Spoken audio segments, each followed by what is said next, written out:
On this episode of the Ask Mike Reinold Show, we talk about some ways that you can develop better relationships with physicians. The Ask Mike Reinold Show. Helping people feel better, move better, and perform better.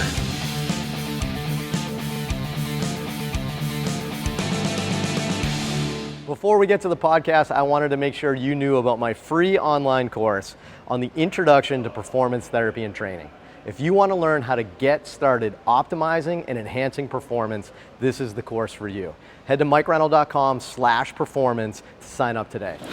Welcome back, everybody, to the latest episode of the Ask Mike Reinold Show. We're up at Champion PT and Performance in Boston. Dave Tilley, Mike Scudetto, Dan Pope, Lenny Macrina, answering your amazing questions related to PT, fitness, sports performance, anything you guys want to talk about. Dan's beard. We always talk about Dan's beard. You got a good beard going again. Thank you. Do you comb your beard? I comb it every morning. Yeah. Water it, brush it. Yeah, all those things. I like it. Water it. I like it. You have a little like a garden. Len, would you like to introduce our students today? We have, yes, two students from various regions of the United States of America. We have Nick Giacopello from the University of Touro College on Long Island, a very lovely section of New York.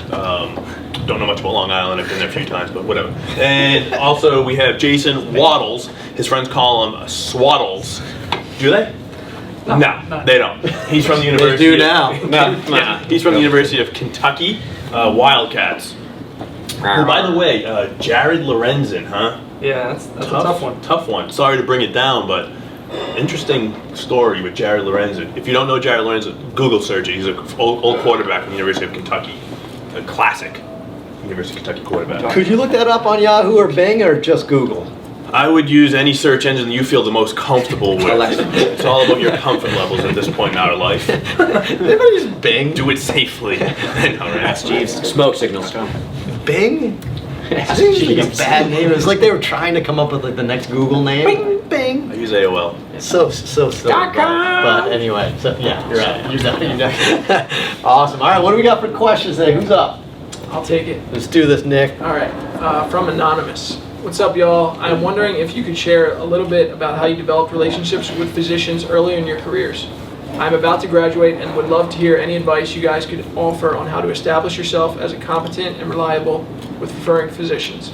Thanks for doing the show and thanks for your time. That's a great question. Oh, it's anonymous. I was going to say, what was their name Did again? this person put anonymous, or did they just No, they put like a really weird word as that. I didn't want to. I was just like, I'm just gonna put anonymous. Some people try to be a little coy or like a little funny and something like that. It looks like Lenny wrote this question, right? No, He's like, dang it. I'm very surprised at what's going on. Someone right now. wrote anonymous? It's not a bad question. I'm like, I'd want to take credit for this. And he question. started with y'all, so I mean he or Okay. she, so they're So- clearly from the South. Yeah. But I said it's a good question. It's like, how do you establish rapport with physicians, which is huge in our profession, especially as a new grad, right? You look like a little kid, right? You just like graduated, and like, and the physician's 55 years old, and they're like, you know, you're gonna hurt my patients, right? So like, how do you establish that?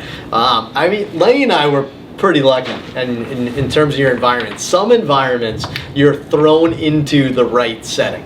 Right, so Lenny and I worked in like a teaching hospital kind of setting. I think that's how I would describe it. And there's tons of things like that out there, right? We did tons of educational conferences like twice a week, and we did research projects together, and we kind of worked side by side with our physicians.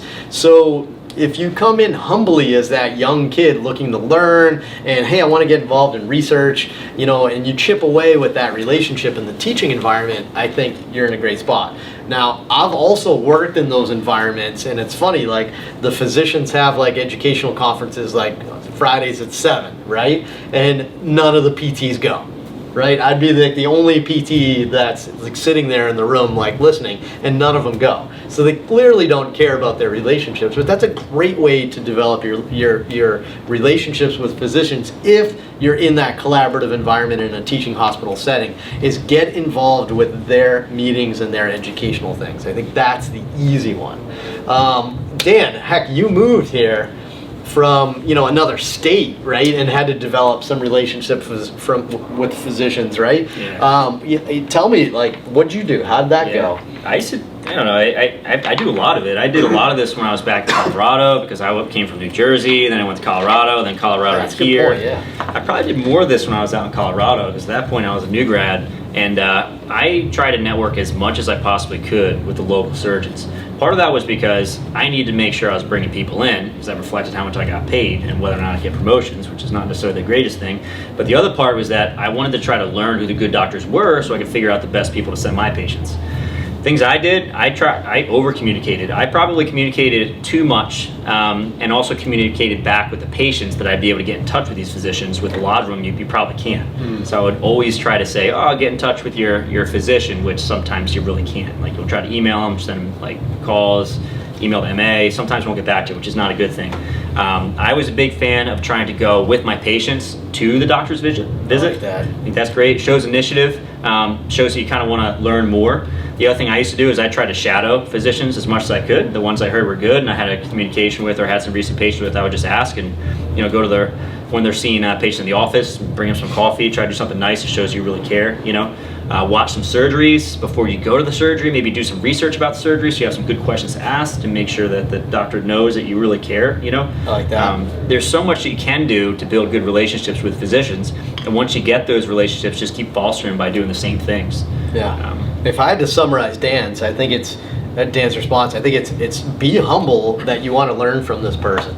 And I don't want to say like kind of float to their ego a little bit, but like if you want to get in with this hip surgeon, like you said, like, hey, wow, I've heard you're the best hip surgeon around, you're amazing. I want to come learn from you because you have infinite wisdom that you can bestow on me, right? Like you like float that ego a little bit, and then they're gonna come in and you're gonna be like, hey, show me that, how do you examine somebody's hip? And you're like, wow, that was amazing. There's no way he's gonna go home at night and be like, wow, that Dan's a jerk. Yeah. He's gonna be like, he's like, that Dan Pope guy, I like that guy. I don't know beard. what it is about him. I think he's a really good physical He's got a therapist. great beard. You must comb it.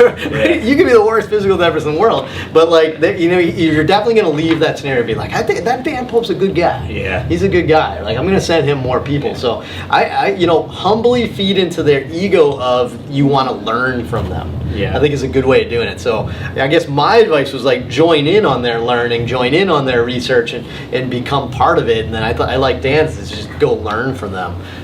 Anybody else? Anybody have anything else? I mean, anybody try to go up to like surgeons at a conference? Like, how's that work? I'm going to go the other way and just say I've gotten roasted by a few surgeons that I tried to reach out to and talk to, and like they were just not really having it. So like, be ready for that. What? What's a roast? So I had one Can you who define like, this? Is that just Yeah. ignoring? Did they ghost you? No, I had one who like a girl like she broke her elbow and like it kind of flared up in PT, and he completely blamed it on me and said I was like the worst PT ever. And like, Well, but then you reached out? no, like I reached out trying to Yeah, they remedy. already hated But there you was at that another point, time. right? There was another time. I won't name who. I went up and talked about something, and he was just like, "Nah." And I was like, "Okay, all right, cool." And he's like, "Yeah, and that's not gonna work." And I was like, "Okay, all right, cool, thanks, man." Well, all right. And look, now I don't know what you said, so I'm not going to criticize Yeah. what you said. But I think we have to be really careful here. Don't try to communicate with a physician to get your point across. I And I'm agree. not saying that's No. what you were doing. No, I did. But okay, good. I'm glad you said it. Because don't try to get your point across. Ask their opinion. Yeah. Yes. And you say, hey man, wow, this guy's really tight. I'm really nervous he's tight. I know, the protocol you sent says this, but it is really tight. I'm a little concerned. Do you think we can creep up a little bit here? And if they say no, they say no.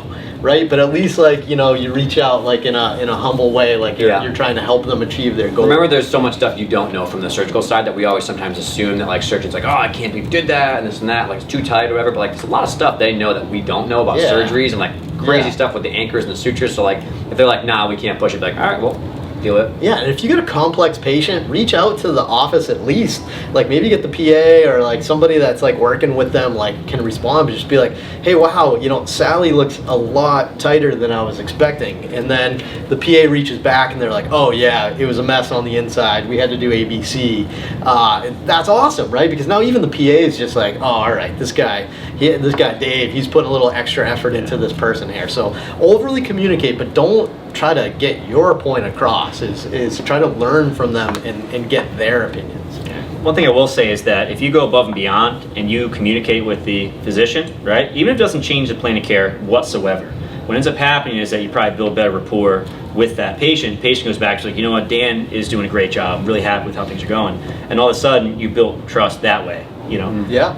Good point. That's a good point. I like that. So, all right, great strategies. Try those, right? Again, like, try to be humble and learn from them. Try all these like strategies and see how it works. And it's going to take time, right? This is a cumulative thing, right? Like this is going to take probably years for you to really sink roots into your community. So, be humble about it and be patient. It'll come with time. Okay. So, if you have more questions like that, head to MikeReinold.com, click on that podcast link, and you can ask us questions. There's a form you fill out to ask us anything you want. And be sure to rate, review, and subscribe on iTunes and Spotify, and we'll see you on the next episode.